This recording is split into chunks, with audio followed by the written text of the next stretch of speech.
Subscribe करें और bell दबाएं ताकि कोई खबर रह न जाए। कुरैशी साहब, अवाम तंग आ गए आपकी हुकूमत से।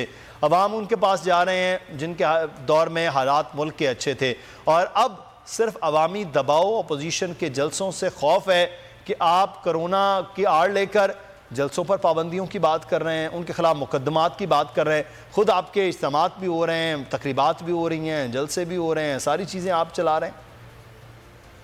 बिस्मिल्लाहिर्रहमानिर्रहीम।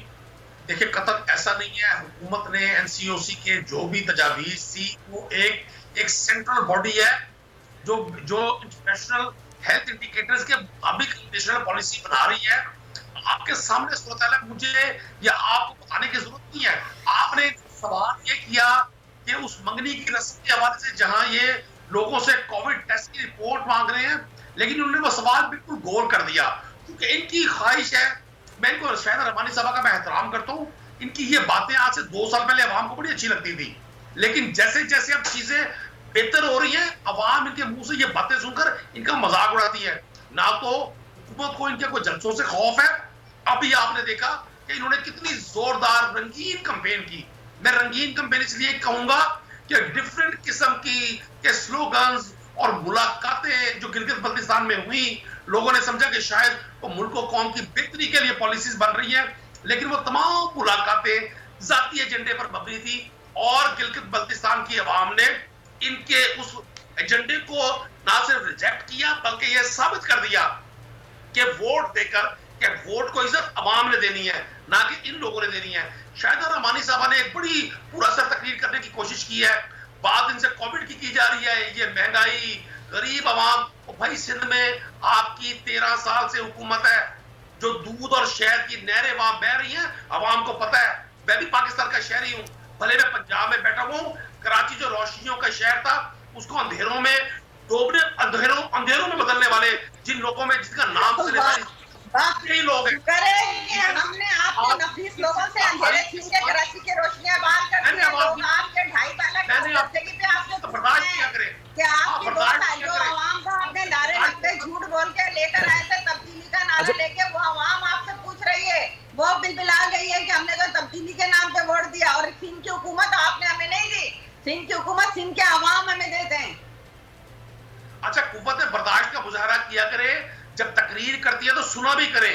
आपने इल्जामात की फहरिस्त लगाई है, और पाकिस्तानी आप बताएं, और सिंध के अवाम का हकूक लूट कर सिंध के अवाम के आप भाषण देते हैं, सिंध के अवाम हमें मुंतखब करते हैं, आप नहीं दे रहे। आप सिंध के अवाम का आपसे बेहतर आने वाले वक्त में, आने वाले वक्त में सिंध की अवाम अच्छा, दोनों अहबाब अगर बात करेंगे तो शायद ना मैं सुन पा रहा हूँ, ना शायद हमारे ऑडियंस सुन पा रहे हैं। कुरैशी साहब को बात मुकम्मल करने दें, फिर शायद रहमानी साहब मैं आपकी जानिब आता हूँ।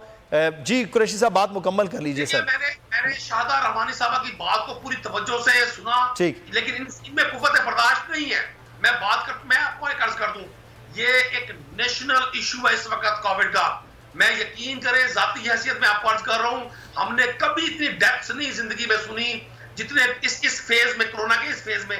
जो पहला जो स्पेल था, उसमें भी हालात बहुत खराब थे, लेकिन बाय गॉड ये स्पेल उससे कई गुना ज्यादा। कुरैशी साहब, लेकिन ऑपोजिशन कह रही है कोविड-19 से ज्यादा खतरनाक कोविड-18 है, जो आपकी हुकूमत को कोविड-18 कहा जाता है। आपकी हुकूमत ज्यादा खतरनाक इस कौम के लिए, इस मुल्क के लिए, इस अवाम के लिए हो गई है। अगर ये हमें कोविड-18 कहते हैं, कोई ऐसी बात नहीं है। कोविड-18 खतरनाक है पाकिस्तान के करप्ट माफिया के लिए, पाकिस्तान में पॉलिटिकल सिस्टम को हाईजैक करके family private limited political style बनाने वालों के लिए।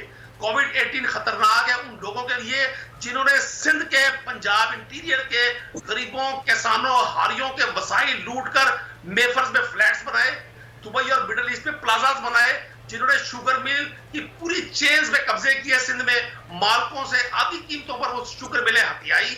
बिल्कुल कोविड-18 खतरनाक है उन लोगों के लिए जो 40 साल इस मुल्क में हुक्मरान रहे, आज भी इंसान के बच्चों वाला एक जवाब ये नहीं दे सकते कि आज कौन सा इन्होंने पाकिस्तान को हेल्थ सिस्टम दिया, कौन सा पाकिस्तान को एजुकेशन सिस्टम दिया। लाशें उठाकर सियासत करना बड़ा आसान है, लोगों को हकाइक के मुताबिक लेकर चलना बड़ा मुश्किल है। कोविड-18 खतरनाक है इन लोगों के लिए, चूंकि आज ये इक़्तिदार से बाहर है, इनको वो तमाम चीजें याद आती है जो ये माजी में करते रहे। अब जिस तरह से पंजाब की आवाम ने 2018 में पीपल्स पार्टी को कैंडिडेट नहीं मिले थे, ये सिंध में भी यही होने जा रहा है। आप भी देखेंगे, मैं भी देखूंगा, मौर्य भी लिखेगा कि इमरान खान पाकिस्तान की पॉलिटिक्स का वो एक गैर रवायती मिजाज का शख्स था कि जिसने इन पेशावर सियासतदानों। चले सर, ये तो अब अगले आने वाले दौर में देखते हैं कि क्या होता है, लेकिन इस वक्त जो सूरत हाल है मुल्क, उस पर भी हम बात करते हैं। शाहिदा रहमानी साहब, इमरान खान साहब ने आज भी एक तो जिम्मेदारी अपोजिशन पर डाली है कि अगर कोरोना फैला और लॉकडाउन मुल्क में हुआ तो जिम्मेदार अपोजिशन होगी। दूसरा, उन्होंने साथ में अपनी ट्वीट में ये भी कहा कि मिलियन जल्द से भी कर लें, लेकिन एनआरओ आपको उन्होंने नहीं देना है, जो मर्जी कर लें, जिस तरह का मर्जी प्रेशर कर लें, जो एनआरओ अपोजिशन हासिल करना चाहती है वो तो मिलना नहीं है। पर अल्टीमेट जो अपोजिशन का काम है इस जलसे की सूरत में वो है क्या मैम? देखिए, सबसे पहली बात तो ये कि जिस आज ये कोविड की बात कर रहे हैं, उसी कोविड पे इमरान खान कहते थे कुछ नहीं होता, वो आपके पास क्लिप होगा, मामूली नजला होता है, पैनाडोल खा लें सही हो जाएंगे। ये वही कोविड है जब मैंने असेंबली के अंदर बजट सेशन में, मेरे वालिदैन शायद कोविड के अंदर थे, मेरी पूरी फैमिली कोविड के अंदर थी, और मैं मेरे वालिद उस वक्त वेंटिलेटर पे थे और मैंने कहा था खुदा के लिए सब बंद कर दें, कोविड इस वक्त फैल रहा है, हमारे अपने जा रहे हैं, और मेरे वालिद इस कोविड के अंदर गए, लेकिन आपने कुछ बंद नहीं किया। आपने कहा ये तो मामूली सा होता है। मेरी वो तकनीर भी है असेंबली के अंदर, आपने भी देखी होगी, मैंने अपने वालिद को खोया, मैंने अपने पेरेंट्स को जिस अज़ियत के अंदर पूरी फैमिली को देखा, मैं उसकी गवाह हूं। लेकिन इमरान खान साहब ने कहा ये एक मामूली नजला है, इस पे पैरासिटामोल ले, कुछ बंद नहीं होगा। तो हुकूमत एक तरफ ये दोगलापन नहीं है, दूसरी तरफ कह रही है एनआरओ। ये कौन होते हैं एनआरओ? अच्छा, शाहिदा रहमानी साहब, यहाँ पर सवाल है, इतना बड़ा सानिया हुआ था आपके साथ, इतना तो इनकी पूरी कैबिनेट में बैठे हुए, चीनी माफिया इनके साथ, आटा माफिया इनके साथ, दवाई माफिया इनके साथ, कौन सा माफिया है? और अभी गन्ने की फसल तैयार हुई है, फिर माफिया को बुला के बैठा लिया, क्योंकि वो तो इनके एटीएम है। ये तो शब्बर जैदी ने भी अभी कह दिया कि जी जिस पे हाथ डालो तो कहते हैं ये तो हमारा फाइनेंसर है। जब सारे फाइनेंसर, शब्बर जैदी साहब ने तो अपनी तरदीद कर दी है इस बात की। मेरे ख्याल में आप बड़ी जिम्मेदार किस्म की पार्लियामेंटेरियन है, आप ये वाला बयान ना दीजिए। शब्बर जैदी साहब ने तो अपनी तरदीद कर दी थी उस खबर को, तो वो फेक हो गई। आप बड़ी जिम्मेदार खातून है, सीजन पॉलिटिशियन है, इसकी मैं चाहूंगा कि आप ये खबर चीनी माफिया आपके साथ है। आपके एफआईए की रिपोर्ट ये बता रही है कि वो लोग जिसको एके इलेक्ट्रिक आपका फाइनेंसर, उसको आप कुछ नहीं करेंगे, उन पे हाथ ना डाला जाए। आटा चोर, चीनी चोरों को आपने और प्रमोट कर दिया। तो ये कौन सा माफिया, कौन सा फाइनेंसर है? आप बात करते हैं अरबों रुपए की, जाके इमरान खान के पास खैरात का अस्पताल बनाया, लोगों से चंदा लेके, तो उनकी बहन के पास से अरबों और खरबों की प्रॉपर्टी कैसे आ गई है दुबई और अमेरिका, सारी दुनिया में? और वो साबित हो गया कि उनको जुर्माना आया हुआ, लेकिन वो फिर भी पास साफ है। तो ये कैसा इंसाफ है कि जो तहरीक इंसाफ में चला जाए वो गंगा जल से पाक हो जाए, बाकी सारे जो है वो करप्ट है, जो आपकी पार्टी में नहीं गए। तो इस वक्त आप देखें कि वो करप्ट लोग जो हर हुकूमत का इस तरह का हिस्सा रहे, वो आज आपकी सफों में बैठे हैं। यही वो चोर, डाकू और वो माफिया जो इस मुल्क को नाकाबिले तलाफी नुकसान पहुंचा रहे हैं।